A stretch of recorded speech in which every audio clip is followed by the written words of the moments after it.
Excellent analyste sportif, Monsieur Junior Bompema. Et notre deuxième invité, bienvenue, confrère. Merci, sœur Cancer, chère Cancer. Alors avec vous, on va parler de la 31e édition de la Linafoot qui démarre ce mercredi. Est-ce que tous les ingrédients sont prêts? Tout à fait, oui, tout à fait. Pour le démarrage de ce championnat. Le démarrage a lieu bel et bien demain. Tous les matchs prévus se joueront demain, sauf ceux prévus au Stade des Martyrs au regard du match des Léopards Dames qui a lieu contre les Sud-Africaines demain au Stade des Martyrs. Mais tous les matchs prévus sur toute l'étendue du pays auront lieu, notamment ici à Kinshasa ou dans la poule ouest, les Aigles du Congo qui va recevoir le FCMK au Stade Tata Raphaël, et Céleste FC jouera contre Dauphin Noir de Goma qui a élu pour domicile au regard de la situation de l'est du pays, qui a élu pour quartier général Kindu de Maniema. Donc, tous les rencontres prévues demain auront bel et bien lieu, sauf celles prévues au Stade des Martyrs, étant donné que les Léopards Dames jouent demain. Tout à l'heure, là, plusieurs réunions ont eu lieu au niveau du siège de la Linafoot. Le président de cette entité a échangé avec les arbitres pour qu'il y ait un bon sifflet, parce que vous savez que l'arbitrage est aussi une des épines qui constitue quelque peu les difficultés, l'insécurité même.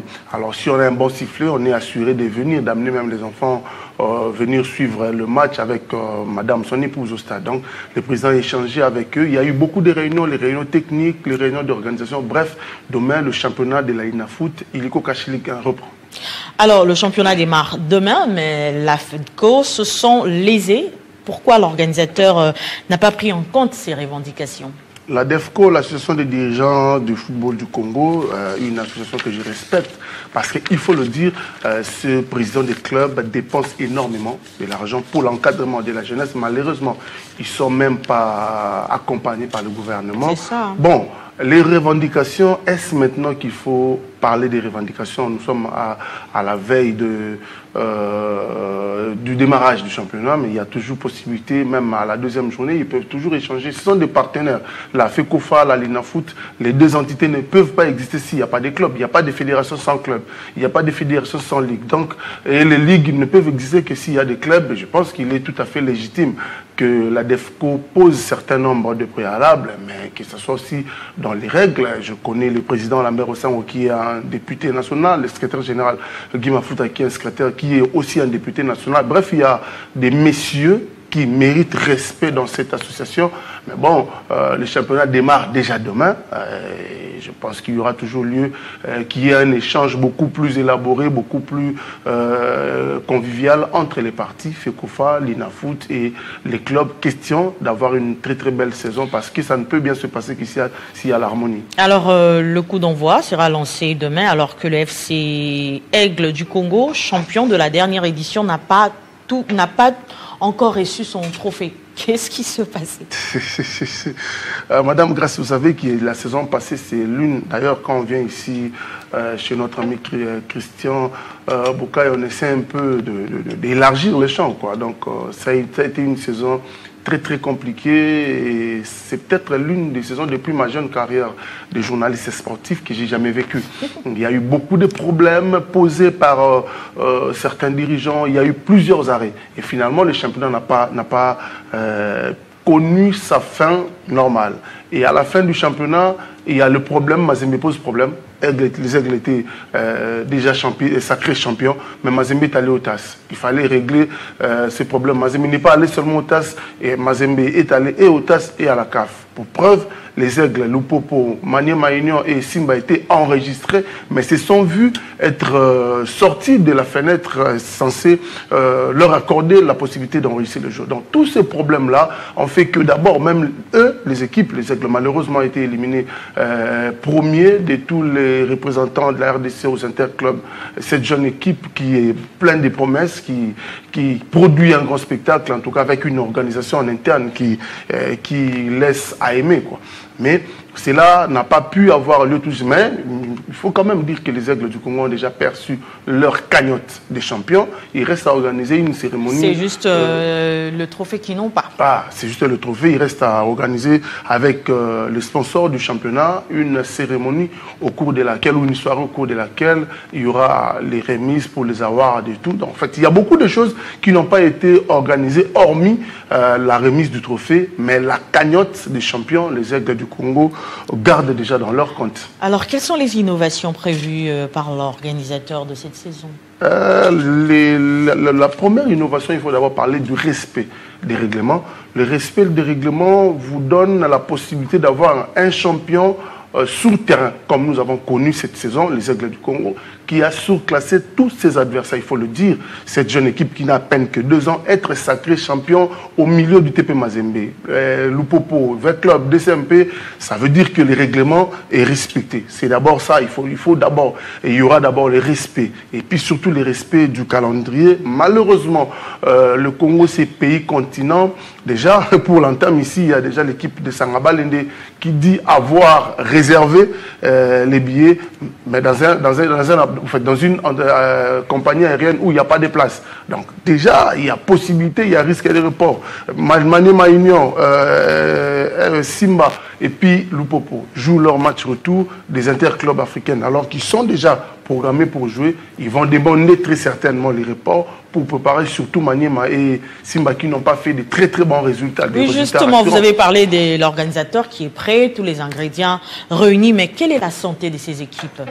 À ce jour, chacune des équipes, j'ai parcouru la pré-saison de plusieurs de ces équipes-là, notamment Maniema Union. J'ai vu le FCMK se préparer, qui a livré d'ailleurs un match amical le week-end dernier contre Sokozaki. Toutes les équipes, en réalité, il faut que je vous confirme, se sont préparées en conséquence parce qu'on ne va pas avoir un championnat qui vous donne une partie des plaisirs. Hein. Du côté de Lubumbashi, du côté en fait de la zone centre-sud, il y a des équipes telles que le Lupopo qui est très en forme, qui est en compétition africaine, qui sort d'une victoire écrasante contre l'équipe d'Orlando Pirates, une équipe sud-africaine. Il y a Mazembe qui n'a pas été en Afrique cette saison, qui voudrait, qui a soif de revenir. Il y a Simba qui est en compétition africaine pour l'instant, qui pense revenir par la Linafoot. On aura, bref, un championnat très très élevé. Malheur aux équipes qui ne sont pas bien préparées. Mais je dois vous rassurer que les quelques tours que j'ai fait sur le terrain où j'ai vu les équipes se préparer, elles se sont sérieusement préparées. Alors, avec 24 équipes, le championnat ne s'est pas joué jusqu'à la fin. Avec 30 clubs, ce sera un peu compliqué. Hein? J'ai reconnu Christian Boukaya. Au fait, il faut seulement dire que nous avons connu 3 saisons avec beaucoup de turbulences. Et la dernière a été beaucoup plus turbulente avec la situation à l'est du pays. Donc, Maniema, il y a Bukavu Dawa, il y a Étoile du Kivu et Dauphin Noir qui ne pouvaient plus continuer les championnats avec les autres. Et les cas de force majeure sont pris en charge par les règlements. Donc, ça a été un cas de force majeure. On ne pouvait pas reléguer ces équipes-là, qui ont connu le cas de l'agression imposée par les ennemis du pays. Et du coup, on ne pouvait pas les reléguer. C'est ce qui a fait que, comme il y a 3 clubs qui ne pouvaient pas être relégués, on n'a pas non plus fait la relégation dans l'ensemble du championnat. Donc, ceux qui étaient sous menace de relégation ont été sauvés par le cas de force majeure qui a frappé les 3 équipes dont j'ai parlé tantôt, Étoile du Kivu, Bukavu Dawa et Dauphin Noir de Goma. Donc, du coup, ça fait que les autres n'ont pas été relégués. Du coup, on ne peut pas non plus laisser ceux-là qui avaient dûment fini les championnats de rester sans connaître la montée. C'est ce qui a fait que MK, Manika, Martin Pêcheur et FC Renaissance sont montés en Ligue 1. Du coup, la conséquence, c'est que les montées ont influencé les nombres. Mais au regard de ce qui se passe, ce qui va se passer cette saison, le format est simple. On joue, les 4 mal classés d'office sont relégués, les 4 bien classés sont qualifiés, les 2 groupes sont qualifiés pour la phase de play-off. Et ceux-là qui sont dans le ventre mou du classement seront maintenus. Mais déjà, quand on aura 8 relégués, on aura, pour la saison qui arrive, on aura du coup 22 équipes. Et le calcul, c'est d'arriver à 18 ou 16 équipes dans le championnat d'élite de la RDC pour faire un championnat direct digne de rang de ces pays. Du côté des supporters, est-ce qu'ils ne sont pas un peu déçus des précédents championnats? Mais l'absence des supporters, je les constate beaucoup plus ici à Kinshasa. Quand vous assistez à des matchs à Lubumbashi, par exemple, vous avez des stades, ou si vous êtes à Kibasa Maliba ou au stade TP Mazembe, c'est plein. Quand vous êtes au stade Dio à Kolosi, c'est plein. Quand vous êtes à l'Ikasi... Peut-être que les Kinois, il est un peu déçu de la Linafoot. Le problème de Kinshasa, c'est aussi cette insécurité-là, où vous venez avec les enfants, vous voyez les derniers matchs de Léopard, les spectacles auxquels on a assisté. C'est qui ces parents-là qui prendraient les risques de revenir encore le match qui suit avec sa femme et ses enfants? Donc du coup, ça pose un peu problème par rapport à l'engouement. Mais il faudrait quand même qu'on comprenne que le football, le premier principe, c'est le fair play. À savoir accepter les résultats si il est favorable à vous, s'il est favorable à l'adversaire ou il est neutre, c'est-à-dire match nul, c'est-à-dire victoire, défaite ou un match nul. Ce sont les trois résultats que le football nous réserve. Il faut savoir accepter cela. Mais pour les restes, aux supporters congolais qui ont, j'ai vu les Veclobiens en grand nombre au stade Tata Raphaël, pendant que Veclob faisait sa mise au vert. J'ai vu les Emmanuels en grand nombre au stade Renastrid, qu'on appelle 24 novembre, du côté de Lubumbashi. Toutes les équipes, tous les supporters des clubs ont suivi évidemment comment leurs équipes se sont préparées. Je ne vois pas la raison qui peut faire qu'ils ne viennent pas pousser leur équipe. Ils ont vu comment est-ce que sans eux, leur équipe ont peiné. Le club n'est pas allé en Afrique. Montemapeme n'est pas allé en Afrique non plus. Mazembeni n'est pas allé. Donc, il faudrait qu'ils reviennent au stade, mais aussi à l'organisateur de voir avec ses partenaires, notamment la police nationale et d'autres. J'ai vu hier, j'ai pris part à la réunion de sécurité.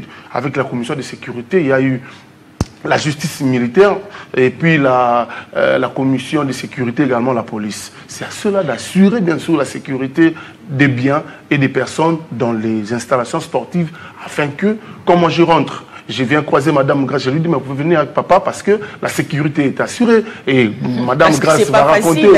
Voilà, donc c'est comme ça qu'on va faire revenir.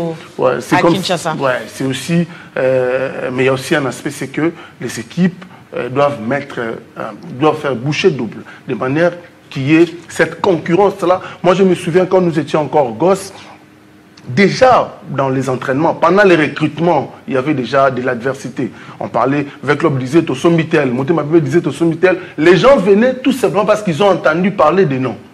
Et on venait, on remplissait les stades. Et quand vous arrivez au stade, vous n'êtes pas déçus. Vous voyez les spectacles de côté des Veclob, vous voyez Roum jouer, vous voyez Biscotte Mbala jouer. Du coup, ça donnait ces goûts-là de revenir et voir les stars. Les stars aussi attirent les supporters vers le stade. Donc voilà, l'organisateur a sa part qu'il faut jouer. Les clubs aussi ont une grande part parce qu'ils doivent d'office organiser sensiblement ces équipes-là. Si les équipes sont organisées, si les joueurs ne font pas des trucs du genre, il vient, mais il joue démotivé parce qu'il ne sait pas pourquoi il joue, il n'a pas de primes, il ne sait même pas, après les matchs, il faut attendre 2-3 heures. Parlant des primes, il y en a, c'est prévu ou pas? Oui, mais les équipes sont censées, d'ailleurs, avec les statuts actuels... Parce que c'est ça qui décourage aussi quand même les... ont l'obligation, je ne sais pas si la Linafoot a prévu ça, de ramener les contrats avec les joueurs, avec le staff technique et le staff médical. Il faut avoir un staff médical qualifié, il faut avoir un staff technique qualifié et les joueurs avec qui vous avez contracté. Quand vous avez un contrat avec un joueur, on sous-entend qu'il a un petit revenu, bien maudit qu'il soit, bien petit qu'il soit, mais pourvu que ça soit régulier. Quand c'est petit, on ne joue pas à fond. Hein? Bon, on ne joue pas non plus. Chez nous, on n'est pas un football professionnel. On joue un football amateur et les équipes n'ont pas de sponsors. À peine, ce sont ces dirigeants-là. C'est comme ça que d'entrée de jeu, je vous avais dit que je respecte beaucoup ces messieurs, ces différents dirigeants des clubs, parce qu'ils sortent de leur poche. Par moment, ils tuent de faim leur propre famille. Au lieu, cette période ici, c'est la plus difficile, la plus compliquée pour les dirigeants des clubs. Il faut signer les transferts des joueurs, il faut payer les frais de participation. Autour de ça, c'est peut-être un budget de plus ou moins 150 000. Mais pour avoir empoché combien? Rien du tout. Mais on engage tout cela. Donc, On est dans un football où les équipes ne sont pas sponsorisées, où la politique sportive n'est pas bien assise au pays, parce que normalement, quand vous allez sur d'autres cieux, vous trouvez que les équipes bénéficient du sponsoring sur instruction du gouvernement national, c'est-à-dire FC Bompema est sponsorisé par Télé 50 par exemple, FC Fiscamonga est sponsorisé par Christian Bokaya par exemple, et ce sont des partenariats entre gouvernements et les entreprises dont bénéficient les équipes. Malheureusement, chez nous, ce n'est pas le cas. À l'époque, il y avait les équipes de BCCK, il y avait les équipes créées par les sociétés, il y avait les Onatra et autres. Mais à ce jour, ce sont les individus, les Max Mokey, Osango et autres, qui se démerdent avec le moyen du bord. Alors, les arbitres seront-ils pris en charge par le sponsor ou par l'organisateur? Cette question revient encore. En réalité, les arbitres, leur prise en charge est prévue par l'arrêté signé par le ministre Denis Kambaye en 2015. Et c'est dans les frais d'organisation. Mais quand vous voyez dans ces frais d'organisation, ça provient des recettes de matchs. Mais on a aussi des matchs déficitaires. Ces derniers sont aussi accusés, beaucoup accusés de corruption. Du coup, quand ils ne sont pas bien pris en charge, c'est un problème pour la compétition. C'est comme ça que je voudrais expliciter. Vous arrivez comme ça, vous avez un match déficitaire qui vous fait pour recette 50 000 francs. Quand vous faites la répartition, les dépenses et autres, vous n'avez rien à donner aux arbitres. C'est comme ça que du côté de la Linafoot, on avait même, au début du mandat de l'actuelle commission de gestion, on avait on avait fixé à $150 la prime avant le match des arbitres. Mais la conjoncture étant celle qu'elle est, à force d'avancer, on a fixé ça à $50. Mais aujourd'hui, il y a eu réunion entre le CONOR, les arbitres et la Linafoot. Eh bien, la Linafoot, par le biais de son président, a dit aux arbitres de passer à la trésorerie, question d'essayer de concilier les comptes et voir si effectivement la Linafoot est redevable, elle est dans l'obligation de payer ces petits dus-là des arbitres de manière à ce que ces messieurs et dames qui, pour beaucoup de dangers, il faut le dire, ils sont trop exposés pendant qu'ils officient les matchs. Par moments, ils prennent des décisions justes, mais ils sont mal compris par les supporters, ils sont lynchés, ils sont parfois tabassés. Méritent aussi d'être dans les conditions meilleures possibles, mais ils doivent aussi savoir que les contextes du sport en RDC est très très complexe. Il n'y a pas assez de moyens. Si on est trop exigeant, on risque même, parce que déjà il faut que je vous dise, l'arbitrage c'est pas un job lucratif. Hein. Il faut avoir un job à côté. Le football en réalité. Même à la FECOFA, à la Linafoot, comme vous voyez, les présidents et autres n'ont pas des salaires au fait. On y vient par passion. D'ailleurs, nous, dans le métier, il y a une petite blague qu'on fait entre vous et nous. Ah, mais nous, dans le sport, là, arrêtez, dans la politique. Vous connaissez ça, non? Donc, les sports, on les fait par passion, on les fait par amour, et il faut les faire pour faire le sport. Pour vivre dans le sport, il faut le porter. Mais à la Reza Bondimate, Junior Bondimate. Un autre débat, on en parlera peut-être après. Mais il faut les sports pour être dans le... Je vous ai donné l'exemple des dirigeants des clubs qui, en réalité, ne gagnent que quand ils signent un transfert. Et ils peuvent passer comme ça 1 année, 2 ans, voire 3 ans, sans signer un moindre transfert. Mais chaque jour, il est dans les dépenses. Chaque jour, il est dans les transports de joueurs. Quand ils viennent à l'entraînement, la petite enveloppe, c'est $100 par jour. Quand vous avez 5 séances par semaine, et vous mettez ça par mois, et puis il faut y aller par saison, ça vous fait ce que ça peut faire. Mais après, ils ne gagnent rien. Mais ils le font parce qu'ils adorent le foot. Le foot, c'est comme une drogue. Quand vous y entrez pour en sortir, c'est un sérieux problème. Donc voilà un peu. Mais il faudrait que on connaissait un peu d'harmoniser les vues pour qu'on ne vive pas d'abord la catastrophe qu'on a vécue la saison dernière. Ça a été une pire des saisons, une piètre saison sur toute la ligne. Voilà. Donc, comme il y a eu une invitation de la Linafoot aux arbitres, je considère que les malentendus sera vite dissipé. On va vivre le football. Un mot à tous les sportifs qui attendent sûrement impatiemment cette saison. Ceux de Kinshasa, pour demain, il y a des très très belles affiches, notamment Céleste contre Dauphin Noir à 13 h. mais également cette rencontre très attendue entre FC Les Aigles du Congo et le Football Club MK, 2 fois vainqueur de la Coupe du Congo, qui revient maintenant à la Ligue 1 après plus ou moins 7 ans à la Ligue 2. Et cette équipe qui revient, finaliste de la dernière Coupe du Congo, qui a frôlé une qualification en Afrique parce qu'il a perdu contre Simba de Kolwezi sur une note d'1-0. Ça sera un très grand match entre deux dirigeants qui adorent d'abord le foot et qui savent comment gérer les équipes de bons managers. Je parle du président Max Moké, le président Vidier. Il faudrait que demain, le stade Tata Raphaël soit pris d'assaut de manière à vivre ces grands spectacles. Il y a un droit d'entrée? Bien sûr qu'il sera peut-être fixé d'ici là, mais il n'y a pas de spectacle gratos, ça n'existe pas, madame, nulle part. Ingénieur Bompema, merci d'avoir répondu à notre invitation. C'était un plaisir de vous recevoir. On est toujours disponible si la santé n'a pas dérangé, surtout pas si on n'est pas bloqué par des contraintes professionnelles. Ça aussi, c'est une contrainte. On est obligé de venir informer les amis qui donnent de leur temps. Ils ne sont pas obligés de nous suivre, mais quand ils nous suivent, on est obligé d'amener quelque chose qui leur donne un peu la possibilité de rester et nous suivre. Merci également à vous de nous avoir suivis de partout à travers le monde. Kinshasa Direct, on s'arrête là. Ne nous quittez pas. Tout à l'heure, vous allez suivre la grande édition de journal avec Gaëtan Koubabourandi Tchigeregere Kabouya.